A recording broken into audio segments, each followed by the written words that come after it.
Vejamos aí o Salmo de número 62, é um salmo que nos fala a respeito da confiança em Deus. Hoje nós cantamos aqui a respeito dessa confiança, nós lemos a respeito da nossa confiança em Deus, e o salmo desta manhã nos mostra um pouco mais acerca desta virtude que precisa estar em nossos corações, na caminhada cristã ao longo dessa vida. No caminho que nós enfrentamos, na vida que nós enfrentamos, nós somos tentados por muitos problemas, somos desencorajados por muitas aflições, mas nós não podemos perder a nossa confiança no Senhor. E o salmo desta manhã, o salmo de número 62, ele tem como propósito aqui nos mostrar que em meio à oposição e à fragilidade da nossa vida, nós somos chamados a confiar somente em Deus, que é a nossa rocha, que é o nosso refúgio, e Ele é o justo juiz. Nós não sabemos, meus queridos, as circunstâncias em que o Salmo 62 ele foi escrito. Elas não estão bem claras para nós aqui, a partir do texto que nós temos aí na introdução do próprio Salmo. Mas o que está bem claro aqui nesse salmo para nós é a confiança do salmista em Deus. O salmista, ele confia no Senhor, ele coloca no Senhor a sua confiança, ele coloca no Senhor a sua esperança para poder enfrentar as adversidades e dificuldades que ele enfrenta na sua caminhada em sua vida. Ele vai usar aqui algumas metáforas que são bem vistas nesse salmo, ao longo desse salmo, para descrever quem é o Senhor para ele. E que Deus tem demonstrado a ele, então, desta misericórdia e auxílio em tempos de tribulação, angústia e desafios. O salmo de número 62, ele pode ser dividido em 3 sessões aqui. Eu gostaria que os irmãos olhassem comigo cada uma delas. À medida que nós formos seguindo aqui na exposição, nós iremos reler os textos que já fizemos a leitura anteriormente. Na primeira parte do Salmo, nós encontramos o salmista falando a respeito da suficiência de Deus na salvação. Os versos de 1 a 4 nos mostram essa realidade. E eu gostaria de ler com os irmãos, então, mais uma vez, as palavras do salmista aqui, nesses versos. Somente em Deus, ó minha alma, espera silenciosa. Dele vem a minha salvação. Só Ele é a minha rocha e a minha salvação. E o meu alto refúgio, não serei muito abalado. A partir dessas palavras que introduzem o Salmo, Davi aqui, ele expressa em Deus a sua confiança nos momentos difíceis da sua vida. Ele vai falar à sua alma, ele vai dizer ao seu próprio coração o que ele precisa fazer em tempos de dificuldade. Notem que o salmista, ele não está aqui se dirigindo a Deus nesse salmo, mas ele está conversando consigo mesmo, encorajando a si mesmo. E ele diz para a sua alma que ela deve aguardar em silêncio. A palavra ou o texto aqui, ele literalmente significa: minha alma é silêncio. Em Deus eu me aquieto, em Deus eu me acalmo. A ideia é que o salmista tem no Senhor a resposta para todas as suas aflições. É alguém que está enfrentando oposições, como nós veremos aqui a partir do verso 3, mas ainda assim ele espera e decide descansar em Deus. Ele aquieta a sua alma em Deus e ele espera, e a expressão que é vista aqui somente, ela vai se repetir várias vezes ao longo desse salmo. E ela é extremamente importante a nós, queridos, porque nos remete a uma confiança total e única na pessoa de Deus. Somente em quem? Somente em Deus. O salmista não divide a sua confiança com mais ninguém. Ele não aplica em mais ninguém a confiança em momentos de dificuldade, senão na pessoa do próprio Deus. E aqui ele então começa a mostrar algumas metáforas a respeito de quem é Deus. Vamos olhar aí, queridos, Já no verso 2, ele vai dizer que o Senhor é a sua rocha e Ele é a sua salvação. Expressão que ela é inaugurada no versículo 1, aí, ao final do versículo 1. Ele diz, Deus é minha rocha, Deus é a minha salvação. Ele diz, Ele é o meu alto refúgio. A ideia aqui é de um lugar fortificado, de uma torre forte, onde o salmista pode se abrigar, onde ele pode encontrar refúgio nos momentos difíceis da sua vida. E por que o salmista diz isso a respeito de Deus? Ele está enfrentando uma certa luta, uma dificuldade que o deixa, de certa forma, impossibilitado de agir diretamente, porque os seus inimigos, aqueles que se levantam contra ele, não o fazem diretamente, mas o atacam e o agridem de forma escondida, disfarçada.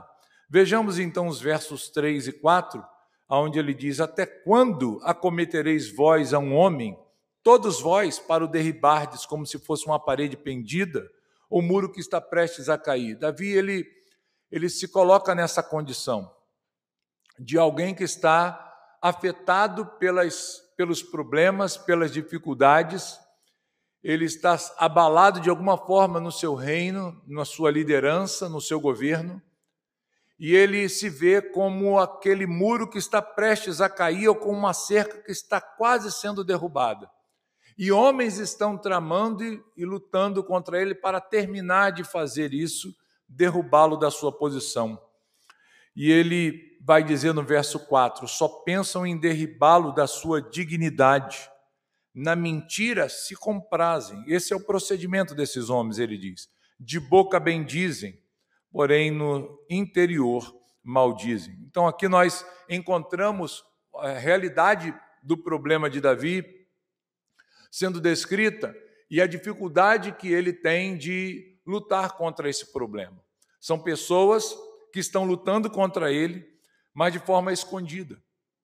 Estão minando talvez a sua liderança, o seu reinado, e embora diante dele possam dizer palavras abençoadoras, palavras bonitas, palavras de paz, porém por trás o atacam. Então é difícil você lidar com uma situação como essa, aonde o inimigo ele está disfarçado, ele está escondido, ele está, num primeiro momento, mostrando apreço, amor e zelo pelo seu rei, mas por detrás ele está atacando violentamente, usando palavras para minar a sua liderança. Como nós dissemos na introdução desse texto, nós não sabemos a realidade que está sendo enfrentada aqui. Alguns acreditam que o salmo se trata de Absalão, quando Absalão tenta usurpar, e na verdade usurpa o trono de seu pai, está trabalhando ali contra ele. Alguns remetem a esta realidade, porém nós não sabemos o que se passa de fato. Mas como eu disse, o que nós podemos observar no texto é que o salmista aqui, Davi no caso, ele está tranquilo. Ele está aguardando silenciosamente em Deus. Ele está quieto, esperando o livramento que vem do Senhor para a sua vida. Os versos 5 e 6, ele vai mostrar novamente a mesma expressão, um pouco diferente daquilo que ele inaugura o Salmo. Ele mostra novamente a sua confiança no Senhor, dizendo, somente em Deus, a minha alma espera silenciosa, porque dele vem a minha esperança. Só ele é a minha rocha e a minha salvação, e o meu alto refúgio, não serei jamais abalado. Notem que agora o salmista, ele repete a mesma declaração inicial, que ele está em sua alma aguardando o Senhor agir sobre aquela circunstância. Mas ele muda um pouco a parte final do verso, dizendo que Deus agora é a sua esperança, dele vem a sua esperança. Ele está apontando aqui para uma realidade futura. Ele sabe que, embora as circunstâncias ao seu redor estejam difíceis, mas ele sabe que aquilo que Deus reserva para ele é a tranquilidade, a alegria e a vitória. E ele diz: o Senhor é a minha esperança. Ele repete essa declaração dizendo que o Senhor é a sua rocha, que Ele é a sua salvação e seu alto refúgio, e agora ele diz: eu jamais serei abalado. Num primeiro momento o salmista diz: olha, eu não serei muito abalado. E agora ele afirma: jamais serei abalado. E por que Davi ele usa essa expressão? Nós devemos olhar para um primeiro contexto desse salmo, é que ele está sob ataque do inimigo. E não dá, queridos, para diante de ataques escondidos, ataques que não são bem claros, nós não ficarmos, de certa forma, abalados pelas aflições. Isso faz parte da vida cristã, todos nós enfrentamos essas dificuldades, e isso é comum à nossa vida, enfrentarmos essas dificuldades constantemente. Então não há como nós não sermos atacados e afetados por essas circunstâncias, mas quando se trata da justiça de Deus, da herança do Senhor, daquilo que Deus tem reservado para o seu servo, Davi ele pode dizer: olha, a minha esperança está no Senhor. E aquilo que o Senhor prometeu fazer a mim, as promessas que foram ministradas a mim quanto ao reino, elas jamais serão mudadas, elas jamais serão alteradas. Eu seguirei confiando no Senhor, Ele é a minha esperança e eu posso esperar nele. E eu jamais serei abalado nessas coisas.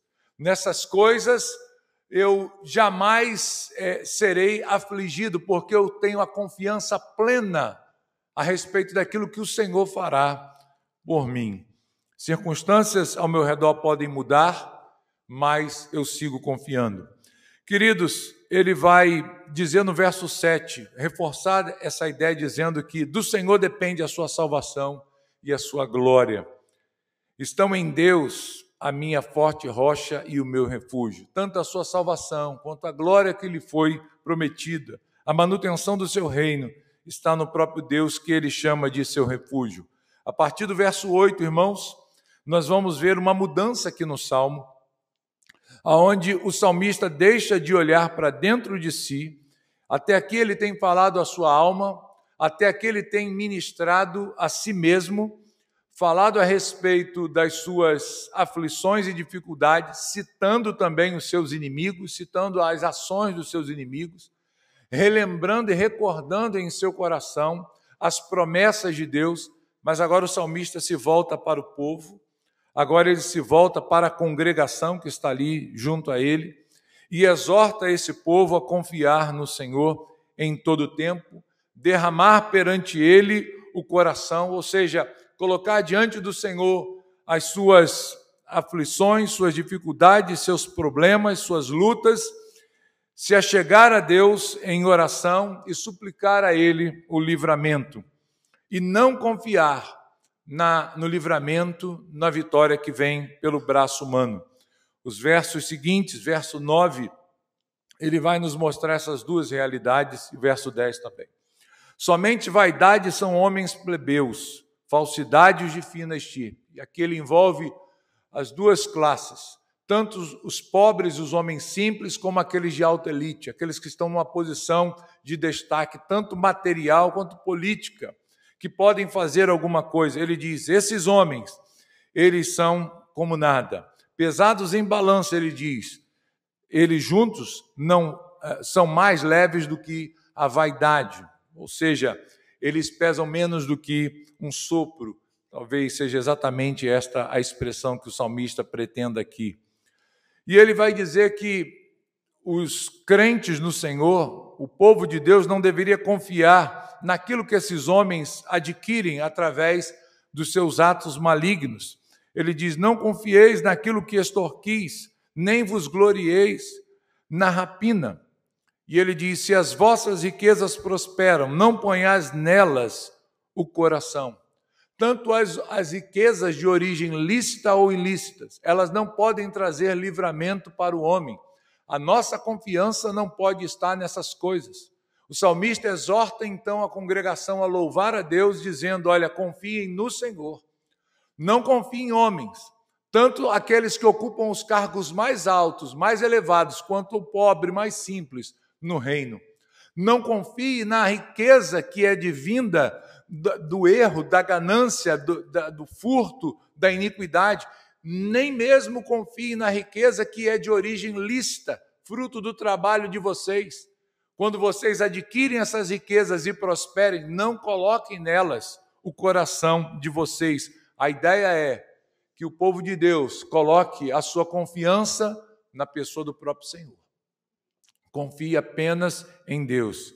E ele encerra o Salmo com os 2 versículos finais, dizendo: uma vez falou Deus, 2 vezes ouvi isto. É uma expressão que nos ajuda a compreender uma verdade. Ele diz que o poder pertence a Deus. E a ti, Senhor, pertence a graça, pois a cada um retribui segundo as suas obras. A exortação aqui, mais uma vez, é para que o nosso coração esteja depositada, a nossa confiança esteja depositada unicamente no Senhor. Embora homens tramem e expressem algum poder e usem até de certo poder, aflijam o povo pelo poder que possuem, mas ainda assim o salmista está consciente de que nas mãos de Deus está o livramento, nas mãos do Senhor está o socorro. E nas mãos de Deus também está a graça. Nas mãos de Deus está a graça para retribuir a cada um segundo aquilo que ele faz. Irmãos, eu separei aqui nesse salmo algumas verdades que o texto nos traz aqui para a nossa edificação. Em primeiro lugar, o salmo aqui nos mostra, Salmo 62, ele nos mostra a necessidade de que temos de depositar em Deus a nossa confiança. A nossa confiança, ela é treinada diariamente. A nossa confiança em Deus é desafiada todos os dias. Todos os dias nós enfrentamos situações em que nós precisamos colocar nele a nossa esperança, a nossa confiança. Nós somos afetados diariamente por inimigos. E o que são esses inimigos aqui? Os nossos problemas, não é verdade? Temos um inimigo em comum, que é o diabo, tem trabalhado e agido contra a nossa alma, contra a nossa vida, mas nós também somos atacados e enfrentamos problemas comuns da vida, que surgem para nos afligir, que surgem para nos desanimar, para nos afetar de alguma forma. E qual é o desafio que nós temos aqui, queridos? É lembrarmos de que a nossa alma não deve buscar escape e socorro nesses falsos abrigos que o mundo nos oferece. Quais são eles? Os homens, as riquezas. Essas duas realidades são mostradas claramente aqui nesse texto. É somente em Deus que deve estar a nossa confiança. Esse é o alvo do salmista aqui. Por isso ele faz questão de repetir essa expressão várias vezes ao longo do salmo, somente em Deus. A minha alma descansa somente no Senhor. Esse é o tom dado pelo salmista aqui no texto que nós acabamos de ler.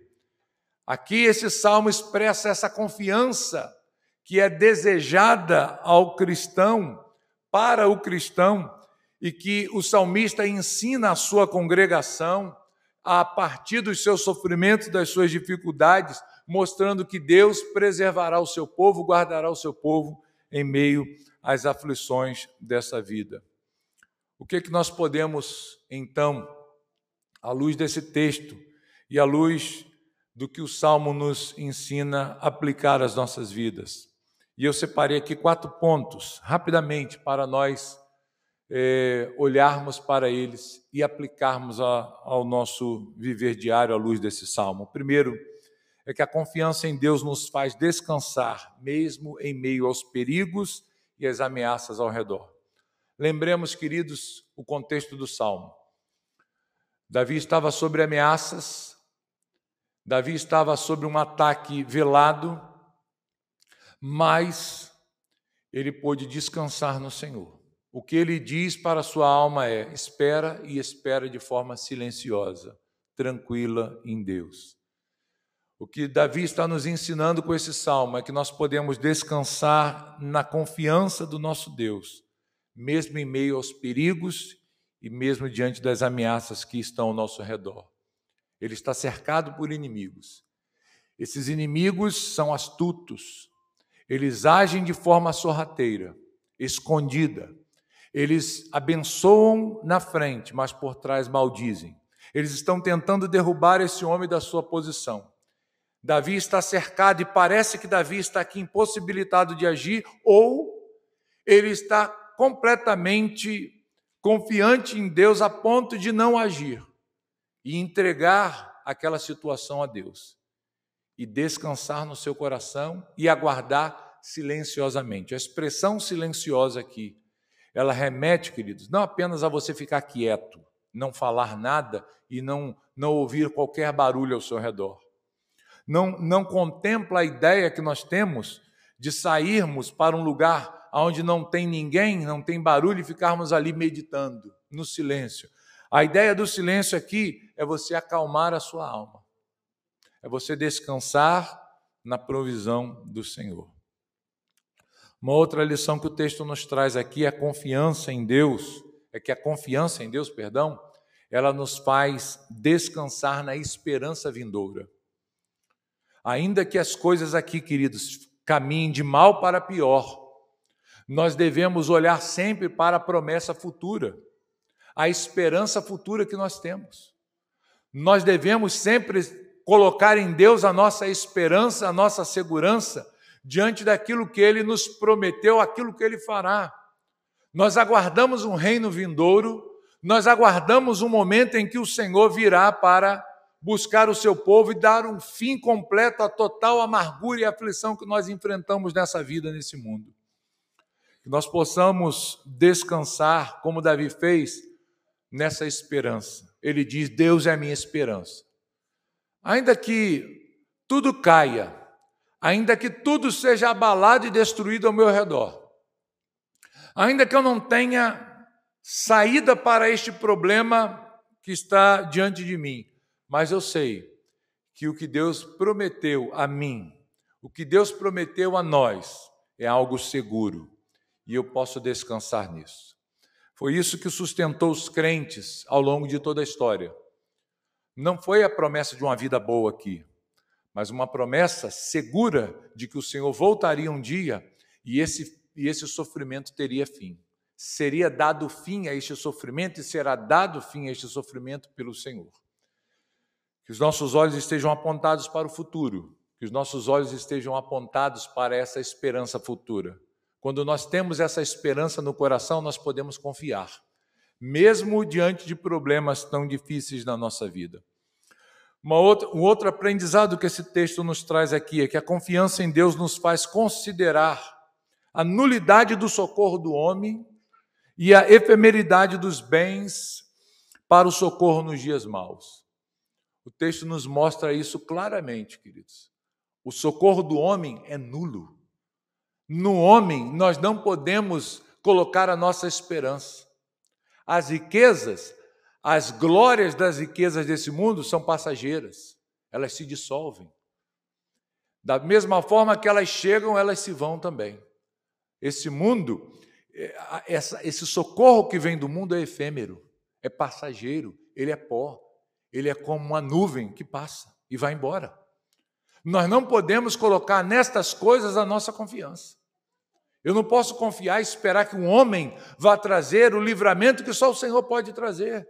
Eu não posso esperar que a riqueza, seja ela de origem lícita ou pior ainda, de origem ilícita, me traga socorro diante das lutas que eu tenho enfrentado. Não posso colocar nestas coisas a minha confiança, mas eu devo colocar a minha confiança em Deus. A confiança verdadeira no Senhor me faz considerar isso. O socorro do homem é nulo. O socorro do homem é vão. A riqueza, os bens, o poder dessa vida é passageiro. E ele não pode trazer livramento e socorro para a minha vida de fato. E por último, a confiança em Deus, ela nos faz reconhecer que o controle de todas as coisas está na mão do nosso Deus, que retribui ao homem perverso com o seu juízo e concede graça aos seus servos. O texto traz essa lição para nós, queridos. Davi está falando de homens perversos que estão agindo segundo a maldade obscura do seu coração. Ele sabe que esses homens estão fazendo mal. Talvez aquele não pudesse agir ou não quisesse agir, e ele entrega isso ao juízo de Deus. Ele sabe que Deus irá livrá-lo. Ele sabe que Deus tem um controle de todas as coisas. Ele diz, olha, o poder pertence a Deus. Ele vai retribuir a esses homens segundo a maldade deles. Esses homens serão retribuídos não por mim, mas pelo próprio Deus. Em sua justiça aplicará a justa punição a eles, pelas suas obras e pelos seus males causados ao servo de Deus. E aos servos, o que o Senhor fará? Notem, queridos, que o salmista ele aponta para esta realidade, que ao ímpio ele retribuirá segundo a sua perversidade. No silêncio do salmista ele entrega isso a Deus e deixa que Deus o puna na sua soberania, no seu poder. Mas e aos seus servos? Davi nos lembra que Deus é gracioso, que Deus concede graça ao seu povo, que Deus concede a sua graça, o seu favor àqueles que são seus servos e confiam nele. A graça está nas mãos do Senhor e ele ministra essa graça ao seu povo. Irmãos, que nós possamos, em meio às dificuldades das nossas vidas, ou momentos assim como o Salmo nos mostra aqui, de profundo sofrimento e dificuldade, possamos confiar em Deus. Num período de tanta dificuldade, de tantas lutas que nós enfrentamos, que o Senhor nos ajude a confiar nele, confiar na sua justiça, na sua bondade, na sua misericórdia. Que sigamos, irmãos, as nossas vidas aqui nesse mundo, a vida cristã, confiando no livramento de Deus. Coloque em Deus a sua confiança, não no homem, não nas riquezas, não nas coisas dessa vida. Porque o Senhor, como disse o salmista, ele é uma rocha firme. Ele é um alto refúgio. Nele nós não seremos confundidos. Nele nós não seremos abalados. Que Deus possa nos abençoar nessa manhã e que essa palavra traga ao nosso coração conforto, traga em nosso coração consolo, traga ao nosso coração confiança para enfrentarmos e atravessarmos as lutas da nossa vida.